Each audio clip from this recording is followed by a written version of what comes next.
Hello and welcome. Are you ready to take your English writing from just okay to actually great? Well, in this explainer, that's exactly what we're going to do.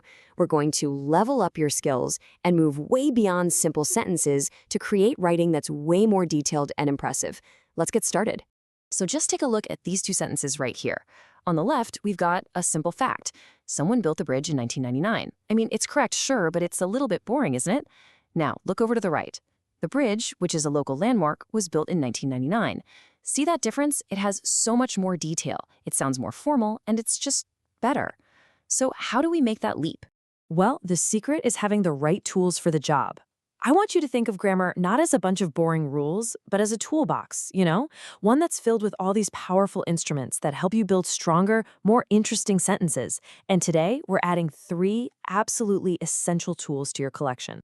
All right, tool number 1 is the passive voice. Now, its main job is incredibly useful. It lets you completely shift the focus of a sentence. So instead of always talking about who did the action, you can put the spotlight on the action itself or on the thing that received the action. So how do we actually build it? Well, for the present simple tense, the structure is really nice and clear. You just take the verb to be, so that's am, is, or are, and then you add the past participle of the main verb. For example, instead of saying companies introduce innovations, we can flip it and say innovations are introduced regularly. See that? The focus is now on the innovations, not the companies. So why is this tool so powerful? Well, for starters, using the passive voice can make your writing sound much more objective and formal. This is perfect for academic writing or professional emails. It's also really great when you don't actually know who did the action, or maybe it's just not important. It's all about shifting that focus. But a quick warning, don't overuse it. Too much passive voice can make your writing feel a bit distant and unclear. The key is to use it on purpose. Okay, time for you to give it a try. Here's a sentence in the active voice. The engineer designed the machine. How would you rewrite this using our new tool, the passive voice, to put the focus on the machine itself? Go on, pause this explainer for a moment and think about your answer. Got it? The answer is the machine was designed. Simple as that. We've shifted the focus. Now, if you still want to mention who did it, you can totally add by the engineer at the end. Great job. You've just used your very first tool. And now for our next tool. Tool number 2 is all about adding rich, interesting detail using something called relative clauses. You can think of these as powerful adjectives that give you more information about a noun, and they help you connect your ideas so smoothly. Okay, so there are 2 main types to know about. Over on the left, we have defining clauses.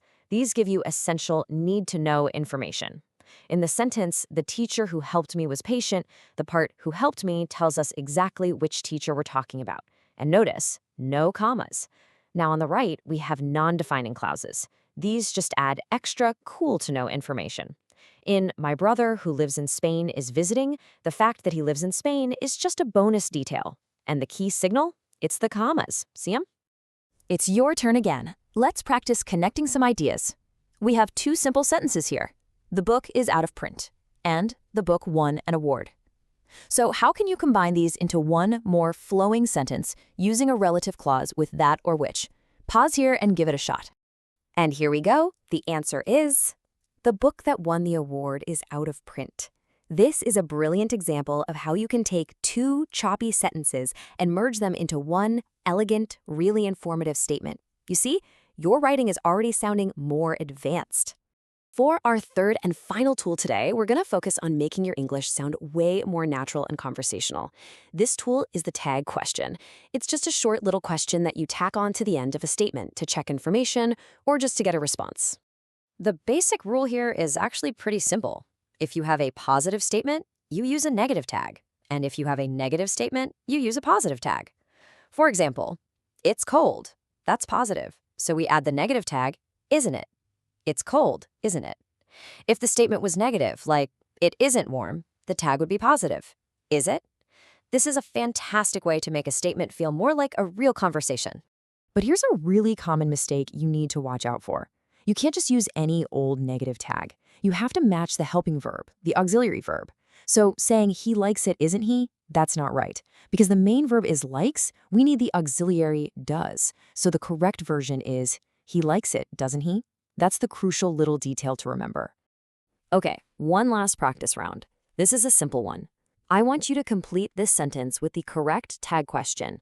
You like coffee, blank, blank. Just think about the main verb and the rule we just covered. And the answer is, don't you? You like coffee, don't you? Perfect. You've totally mastered the basic tag question. See, it's pretty easy, isn't it? So there we have it. We've just added 3 super powerful tools to your writer's toolbox: the passive voice, relative clauses, and tag questions. Now let's just quickly see how you can put them all together to really upgrade your writing. It's really just a simple process. You start with a basic idea. Then you can use the passive voice to shift the focus onto what's important. And then you can layer in a relative clause to add some rich detail. By combining these tools, you can transform simple statements into these really sophisticated sentences. And of course, don't forget to sprinkle in some tag questions to make your writing more conversational when you need it. And that's it. 3 amazing tools to instantly level up your English writing. So the big question for you is, which of these new tools are you most excited to try out first? Go ahead and start practicing today, and I promise you'll see a huge difference. Thanks so much for joining this explainer.